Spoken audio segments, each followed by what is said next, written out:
come unto me all ye that labor and heavy laden, and I will give you rest.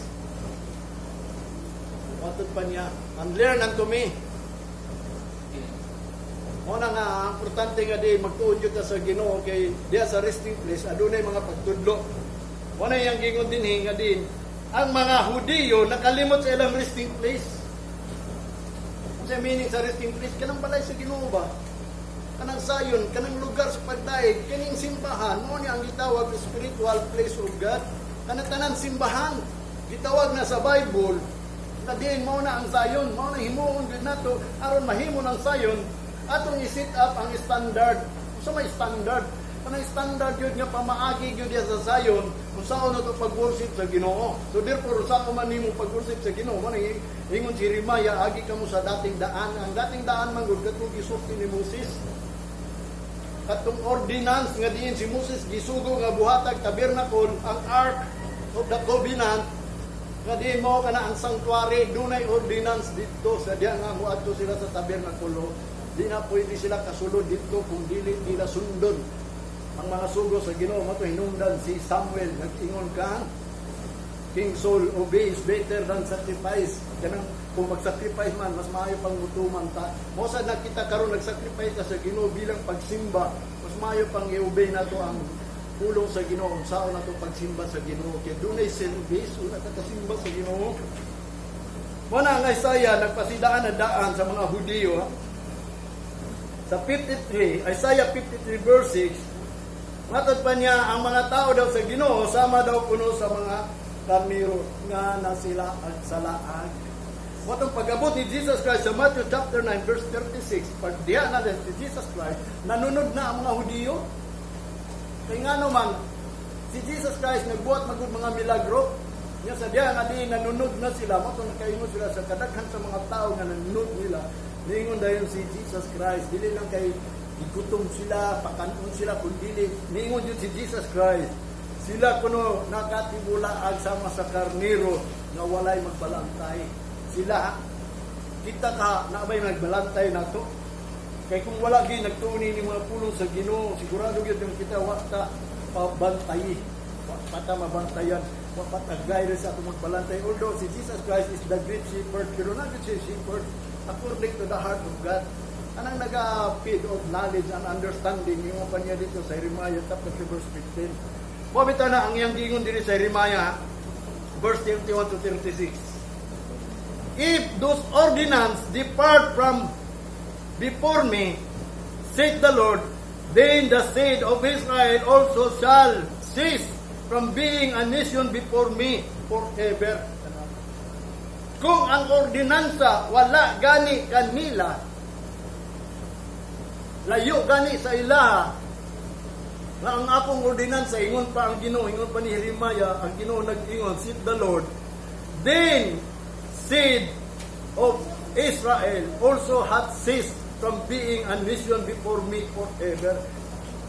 Mo na hinungdan sa tinuod lang, kanang liso nga Israelites, na matod pa niya, naputol na bilang sila akong mga nasod kung wala na ang ordinance. So therefore giingnan ang mga Israelites, kinahanglan adunay ordinance aron magpabilin nga sila mahimong nasod sa Ginoo, mahimong katawhan sa Ginoo ba.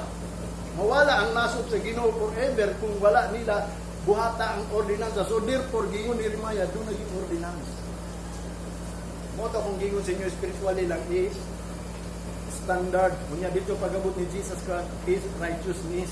Ang tao, ang mga kabaron sa righteousness, although ang mga righteousness sa Ginoo ka ng mga bulaton mo na, kung ginoo pagkawit, pagkanta, mga righteousness na. Pero ginoo sa nimo pagkanta lagi, aron matinuod yun na. Basig, righteousness na, naalayuin. Ang righteousness ba? Kaya nga naman, ang nagkanta, wala na minus pulong sa Ginoo, bisag mag-ampo ka, ang pagpampo, righteous na. Pero ang problema lang, kanang imong pag-ampo, kasi gikaligut-gutan na sa Ginoo, kaya nga naman, imo sa Proverbs chapter 28 verse 9, a man who depart from counsel, sa pagpamadlong, pagtudlo, even his prayer is abomination to the Lord. Magsige kag ampo diha, wa kay kabalo sa mga pulong sa Ginoo. Ayan ako tuho nga madawat nimo sa tinuod lang kanimo prayer di kaligutan na sa Ginoo. Mabitaw nang hinungdan si Jesus Christ nag-ingon sa John chapter 7 verse 15, if you abide in me, my word abide in you, ye shall ask what you will, it shall be done. Mabitaw na gusto ta magpabilin ta diya sa Ginoo. Aron kaning atong gusto nga din bisag moabot ng great tribulation. Di ta mahadlok. Muna ayaw mo mahadlok kay ang Ginoo naggahin. Moabot ng panahon ni padaygan ta kung asa ta. Takot pagkasulti naning kamot ta kinahanglan atong pasensya. Nga ang Ginoo di gyud magdugay. Ihatag niya ang promise. Abi mo sa iyang promise nato, ang power. Kani atong pagpangalagad sa Ginoo dili lang kay pulong ni mao nang giingon ni Apostol Pablo, the kingdom of God is not in words only, but in power. Dunay gahumba. Kaya ikaw di nakamahadlok kuhon kay ngano man. Ang Ginoo mo imong katabang. Mabati mo kanuna yung Ginoo. Wala sigasa ka mga sa balay. Adi ko madlok. Total na may kulubo sa Ginoo. At tulang ko sa iyong balay. Mo bitaw na pagpanahon gani sa Domingo. Ano yun tayo? Kaya maoras binigisubo sa Ginoo. Maoras ni sulat sa Bible na ang usa ka pamaagi sa usa ka nangalagad sa Ginoo. Doon na siya ay taguanan. Kaya taguan ta. Mo nang ngayon si David sa Psalm 27, 4 and 5. One thing I desire that I might dwell in the house of the Lord. And in the days of trouble, He will hide me. Kung mabot ang trouble dito, tanawa. Sabi nung, ang akong gikaguol kay kung mubalik na sa normal. Kasi ang atong pagpangalagad, ma-abnormal ba?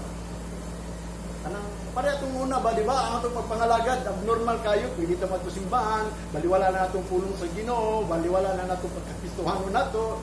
Murag dili pure, dili true, dili honest. Unya mo ninungdan ang report nato dili good, bad usahay. Mo na yang giingon dinhi. Ingon pa niya dinhi sa Jeremiah chapter 36 o sa 32. Usa ka importante pud nga pulong ni yang giingon dinhi. Although tanan importante man ni, pero naay angay natong pagabuhaton. Kay mao kani ang iyang promise pod gi-prophecy ni nadaan nga bilang kita mga anak sa Ginoo. Chapter 32 verse 36.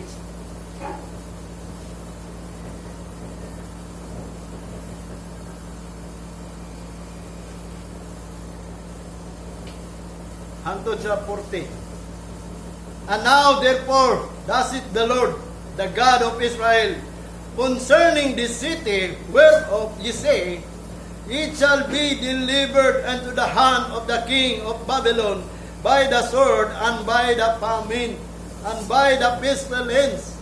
Behold, I will gather them out of all countries, whither I have driven them in mine anger and in my fury and in great wrath, and I will bring them again into the place, and I will cause them to dwell safety. And these shall be my people, and I will be their God. And I will give them one heart, one way, that they may fear me forever, for the good of them and of their children after them. Tanawa. Sa diya nga kaning gi-prophecy ni Jeremiah, mabungka gani ning Babylonia, katong gingon ni Israel naghatag og little space. Mao ni ang gibuhat manggod sa Ginoo alang kaniya bisan ang mga tao yang gisilutan niya ba mga gipagsulutan mga kabutatanan, mga pestilence, mga panpatay, mga Hudiyo gipangpatay kay tungod ang naghari si Bukadnezar. Hindi nila magustuhan kasi sa diya nga palang padang buwa si Bukadnezar wala gyud mahimong maayong buhat ni Bukadnezar ngadto sa mga di Bukadnezar sa mga Israelite. Watong giingon ni sa Ginoo nga diin bisan pa kining tanan gipahatag o gipanghitabo ngadto sa Israelite, diya lang gihapon kuhaon niya ang mga Hudiyo nga naman nga matod pa niya, and I will bring them again unto the place o unto this place, and I will cause them to dwell safety. Diya lang gihapon dalon tong mga tao ba dinhi atong basahon ning Jeremiah ang bot pasabot sa Ginoo katong mga remnant, katong gingon sa Isra, the remnant, nga maka-escape ba. Muna niyang gingon, iyang papuyon sa lugar, aron sila magpuyo dito sa safety nga lugar. nga matod pa niya, aron sila mahimo akong katawhan ug ako mahimo nilang Ginoo. Unya akong hatagan sila usalang kakasing-kasing mo ni hatagan tago sa kakasing-kasing nga ang atong kasing-kasing kanang mga pulong nga pigs nato kinahanglan dili na ka magulaw na lain. Nang hindi na ka maminaw og mga wali sa uban pa kay makapadani na nimo.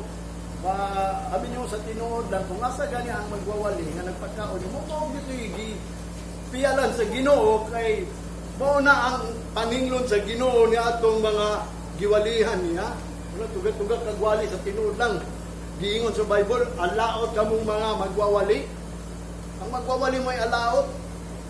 Pero kanang giwalihan, adi na alaot. Mo bisa na kanang giwalihan, giingnan ni Apostol Pablo, pangitaan ninyo. Na kanang tinuod magwawali basig na ilad ra mo. O mo na katungod gyud sa mga gipangwalihan nga diin. Matod pa niya sulayin ninyo tanang espiritu. Kumita na, nagtudlo na ko ninyo, sama si Apostol Pablo, nga nagtudlo na yun siya, tinuod, daron di siya paninglon sa dugo sa mga iyang giwalihan. Bahalag di mga lagad, basta ang iyahang tima o ang iyahang yung ministry nga din, mawali na lang niya ang tanang gusto sa Ginoo ngadto sa ila. Bahalag di mo to, basta di lang paninglon, kay nga naman, ingon pa ni Ezekiel, kanang mga magwawali, paninglon yun ang mga kalag. Nga diin iyang giwalihan ug dili mao naggibisid niya. Dali man ka kanang kalag pasalamat gani ko gamay ra mo. Kung ugaling magkamali man ko gamay ra paninglon sa kuha. Kadtog yung nagdala og daghang kayo pero sultihan ta mo na akong gisulti tanan din sa inyo. Uldo sa inyo ang kabahin sa kidney pero mao ginang giingon ni Jesus Christ sama siya sa bato. Maka-open din na siya. Mabitaw ni kini mga wali sa inyo karon parupa ninyo ni nadunggan tungod kay ano final naman ni sa Ginoo. Dili lang mga pulong sa Ginoo is like a bato maka-open nimo. Sama gud na sa espada, di ba? Duay sulab. Sama na sa kalayo, sama sa martilyo ang iyang giingon. Wan makadungog ka sa pulong sa Ginoo murag gidukdok kag martilyo.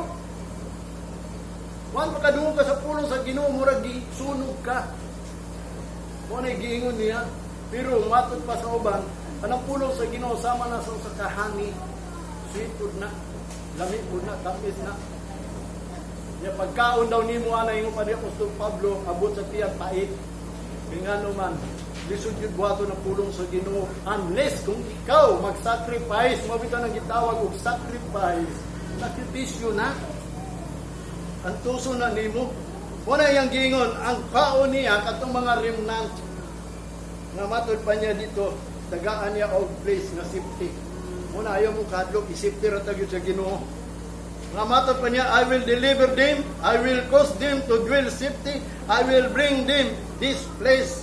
The verse 40 nga atong gibasa. And I will make an everlasting covenant with them that I will not turn away. That I will not turn away from them. Matod pa niya, to do them good. But I will put my fear in their heart that they shall not depart from me. O mo ang gingon sa Ginoo, ang Ginoo ray magbuhat ini tanan. Nga din kung ikaw tagaan og time, paningbalingon nimo ning time, mo na ang Ginoo magbuhat og kubinan sa imo aron ikaw makabaton og kaayuhan, makabaton kag maayo diya sa Ginoo ug matod pa niya aron dili ka mahadlok kay butangan ka sa Ginoo espiritu nga dili ka. I will put my fear in their heart. Kanang kahadlok nimo diya sa Ginoo ibutang niya sa imong kasing-kasing that they shall not depart from me. Aron dili daw ka madiya sa Ginoo mo na aron mangalagad ka sa Ginoo kahadlok yang Ginoo. Sa Jeremiah 31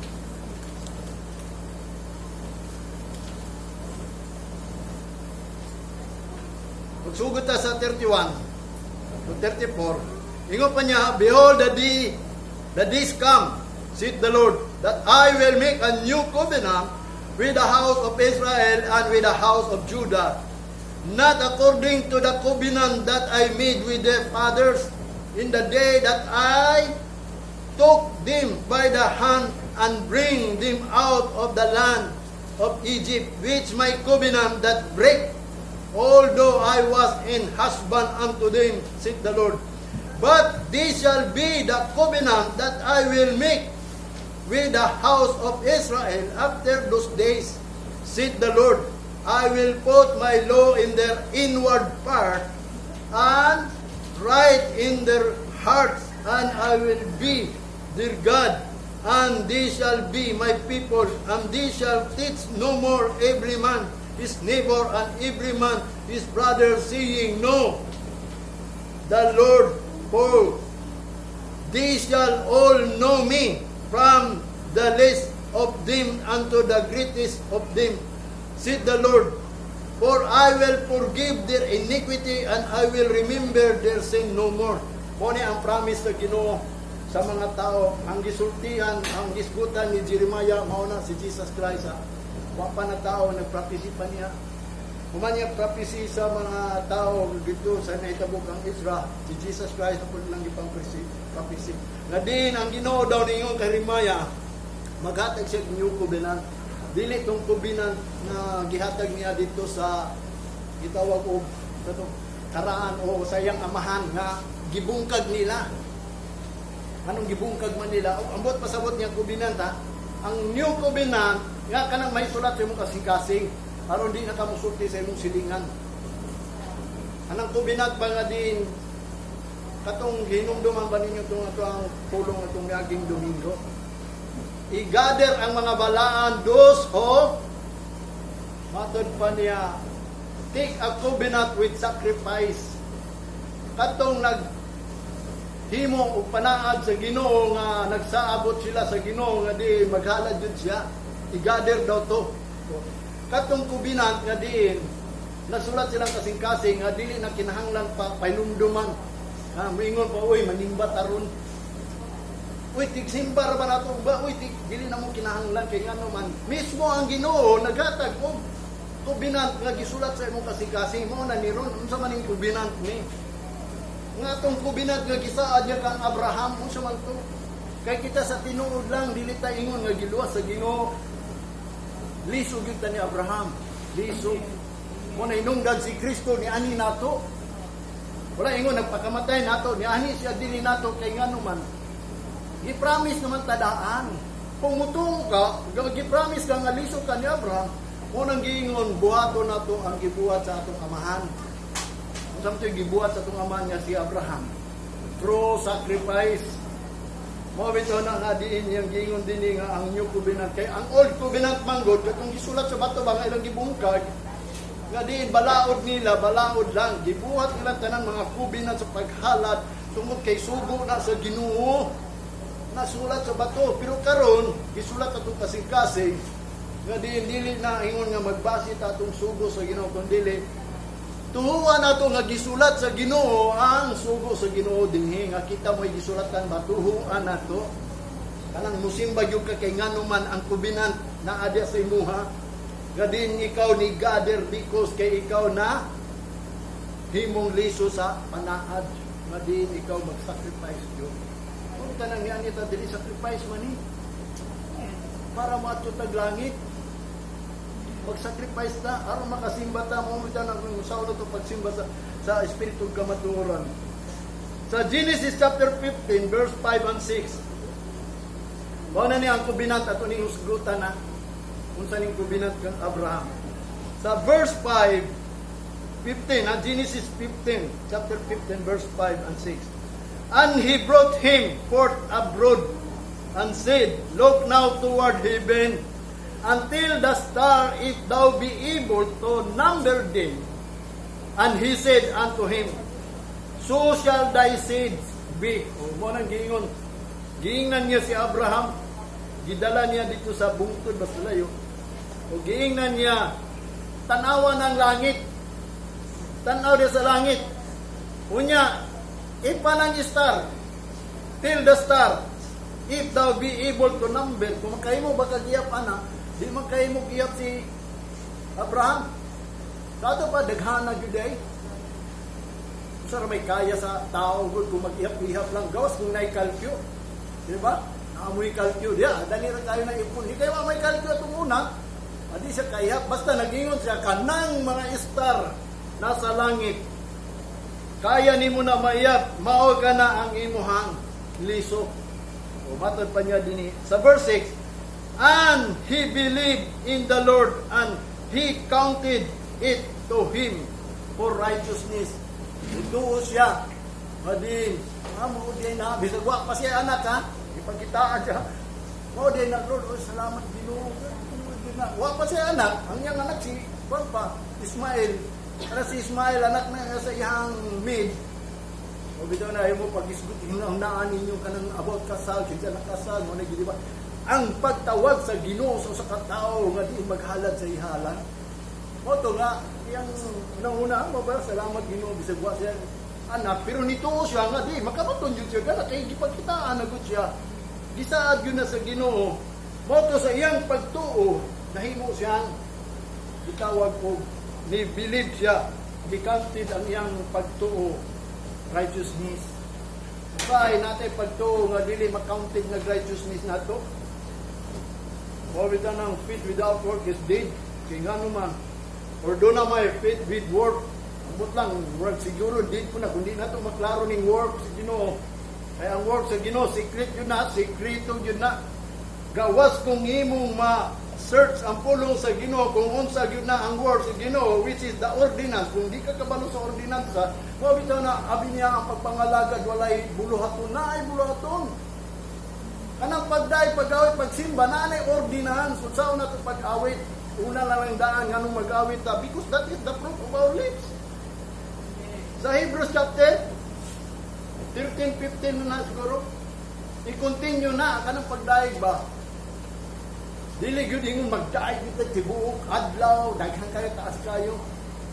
Unang gingon sa Isaiah, wa siguro ni nabasahan sa mga tao kanang magsimbagi. Kita mo simbahan nga dagko kayo, di man yun pagpanaway, pagpahinundong lang ba, nga diin sila maayo lang muawit with their lips and mouth, but their heart is far from me. Gidagan nila, gisound yun nila. Ilang gisundog ang gikuwat ni David, which is ang buot pasabot ni David is about sacrifice. Sa diyan nga magsimba ta. Ano yung gingon din kang Abraham? Si Abraham, nahimog yun siyang father of faith. He counted ang iyang faith of righteousness. Ang Genesis chapter 17 verse 19, yung pa niya dito. And God said, Sarah thy wife shall bear thee a son. Indeed, and then shall call his name Isaac, and I will establish my covenant with him. Matod pa niya, for an everlasting covenant, and with his seed after him. Tanaw. Kini yang giingon din nga si Sarah, abi nimo nanganak si Sarah 90 years old na gisulat diri. Di mamutuo si Sarah manganak pa siya, pero kay promise mo na sa Ginoo, gatuan siya, nagkatawa mong gani si Sarah nga manampun pa ba daw siya. Nagkatawa siya sa tago lang. Yung mga manulunda, diinan niya si Sarah nga nung ikatawa man ka. Naibong si Sarah nga nung naibaw itong mga manulunda go, di ba? Naibaw, ginasugo na sa Ginoo. Katawa siya nga, mga anak, pabaday ko nga, tiguang naman ko. Wala yung posible sa Ginoo, kung ang Ginoo magbuhat, maubit na kung ato ning buhaton sa tinuod lang, wala yung posible sa Ginoo. Muna, yang establish ang covenant ngadto kang Isaac, the everlasting covenant, kanang walay katupusan sa saad ba, dito magsugod si Isaac. Abi mo si Isaac, mao to ang sinugdanan nga di nahitabo ang Israel people, Israel mission. Kaya nga naman si Isaac, nga din dunay siya anak nga si Jacob. Dito gipagi kaniya isa ra yung anak dito nga nangayo og blessing. Mao to nga ang blessing ni Jacob ngadto kang Isaac. Nga diin siya ilisan niya ngalan Israel. Mo nang ngay mga Israelites. Mo nang everlasting. Mo po na ang gisgutan diri sa James chapter 2 verse 23. Matod pa niya, and the scripture was fulfilled which said, Abraham believed God, and it was imputed unto him for righteousness, and he was called the friend of God. Ang James, no? Kini si James nga apostolis ni Jesus Christ, nagisgot pa gyud. Nga din matod pa niya ang scripture daw natuman. Nga diingon diha kang Abraham believe God, unya sa diha nga ni believe siya sa Ginoo, gibutang kaniya ang righteousness, gi-impute, wala gituuan. Ayaw ninyo kanang ubot pasabot sa Ginoo kanang pagtuog ang kamumutuo lang. Abi nimo nga nganong mo ni ang inyong tuwa na tuhuin ninyo nga ang Ginoo nagtudlo ninyo righteousness. Unya kanang righteousness nga gitudlo, pinaagi sa inyong pagtuo, buhatan na. Dili lang kay ingon nakadungog mo magbuhat mo righteousness nya wa mo nagtuwa na. Mo na ang gingon kanang pagtuo ni Abraham na impute na butang ang righteousness. Oto, tanan buhaton ni Abraham, tarong kay tanan buhaton po niya ginatuhuan man niya ang gisugo sa ginutuhuan. Para atong paghalad kang Isaac, o ihalad si Isaac, mo na itong nagiyang gibuhat, gituhan niya, mo itong gingon nahimo siyang righteousness. Mo sa kita, dili lang kita liso sa pagtuo, kung dili, liso ta sa pagkamataron. Mana kung tinuod ka nagtuo, magbuhat ka righteousness. Kung sa maning buhat ka righteousness, mo na niya ito ang mahibawan karon. Mo nang gingon diri sa the blessedness of man ba kanang pagkabulahan sa tao.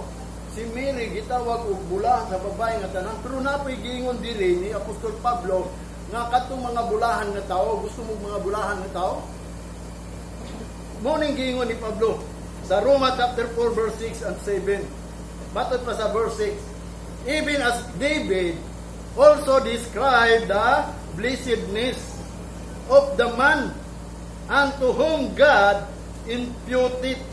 Nagbutang ba? Imputed, gi-impute, gibutang sa iya, gibutang sa Ginoo mo, bitaw na pangayaw, Lord, gibutang ko ng pagkamatarong nako. Dili na ingon nga din kanang gitudlo sa pastor, imo lang buhatan. Pangayaw gyud sa Ginoo. Kanang knowledge, wisdom, fear of God, faith, kanang fruit of the Spirit, pangayuunan man sa Ginoo. Mo na atong yampo sa Ginoo bisan asa ka. Dili nang yampo nato ni Lord, salamat ni pagkaon, salamat ni mga butang sa tinuod lang gihatag na sa Ginoo nimo. Ya kung mingon ka ampuan nato ni aron dili ta mamatay kay gasig na ani hilo. Bisa pag dili ka mo ampo, mo na giingon ni Jesus Christ sa Mark 16:17, "The signs shall follow them that believe in my name, shall they cast out devils." Ya, kaong po daw kag mga hilo, papaakang kag biting dili ka mo ansa kay ngano man nagasunod-sunod na sa imo nang gahuman ha. Ilhana na kung ikaw nagtuo sa Ginoo, sununid nga ikaw mo pray. Mo bitaw ni kini prayer sa tinuod lang. Ambot kung kabalo ba mo ampo, di nabasahan ko ang tunay nga pagampo. Ang atong yampo sa Ginoo, pangayo nato sa Ginoo nga kita makabarog sa mga pagsulay, kita maligon, kita mahingpit, kita makumplito. Ug masito ni tanan atong problema diha sa Ginoo. Labaw sa tanan nga atong pangayon sa Ginoo nga makasulot ka sa iyang gingharian. Ug makita nato ng gingharian sa Dios kay mao man ang tugbang sa gingharian ni Satanas dili sa kalibutan nga moabot. Mo na ipabutang gyud sa Ginoo ng righteousness nga mabuhat nato ng righteousness. Impute righteousness without works. Kita mo na kanang without works. Kung imo ning sabton dili pinaagi sa pagbuhat kanang righteousness dili pinaagi sa pagbuhat ang buot niya pasabot ba nga kanay mong gibuhat ayaw na tuhui nga nagbuhat kay ni kay righteousness sa tinuod lang kanang imong gibuhat righteousness gud na kanang mosimba ka dinhi labi na nanay pulong sa Ginoo nga gisunod nimo tong pulong sa Ginoo para na for example ani ka sa simbahan magbalaan ka kay ngano man balaan man ning lugaran ni so therefore gicounted na sa imo pagtuo nga din ikaw magbalaan kay balaan ning lugar gicounted na ikaw righteousness without work basta pagtuo lang lisod sabto no o bitaw na nga baga kayong Bible nga kung isa lang ka page kung libro lang kanikuan hindi ka kasabot kay nga naman ang Ginoo nanulti atong unang panahon sa panahon ni Joshua panahon ni David panahon sa mga propeta panahon ni Jesus Christ panahon ni Apostol Pablo nanulti siya o gi-reveal pa gyud siya Diyan di bilang saon nimo. Abi nimo kanang revelation nahitabo naman dai na. Ang usa lang wa nahitabo abi nimo unsa? Kanang umalabot nga great revelation. O kanang kapungot sa Ginoo. Kanang revelation chapter 1 nahitabo na hangtod sa four na the seven candlestick, the seven churches, the seven spirit of the church. Nahitabo na. Mabita na kung giingon kaninyo sugtingan ta mo. Gipangayon ako ni sige niya atong pagpangalagad sa Ginoo naata sa gitawag og Philadelphia. The spirit of Philadelphia which is the key of David. Kanang key of David kanang mga pulong ni David ba atong nahibaw-an kung giunsa ni David pag-alagad sa Ginoo, mo na atong gitun-an ron, mo nang kasagaran atong pulong sa Ginoo. David ang kay nga naman kanang gingharian man ni Jesus Christ, siya mo'y nagpadayon sa pamaagi ni David. Mo nang ningon ang Amahan sa langit, anak, padayunan ang gingharian ni David. Although katong gingharian ni David literal to, pero ang iyang paghari spiritual kay nga naman nag-agad siya sa Ginoo, bugitaw siyang bantugan siya kay nga naman ang Ginoo mo na dumala niya. Mo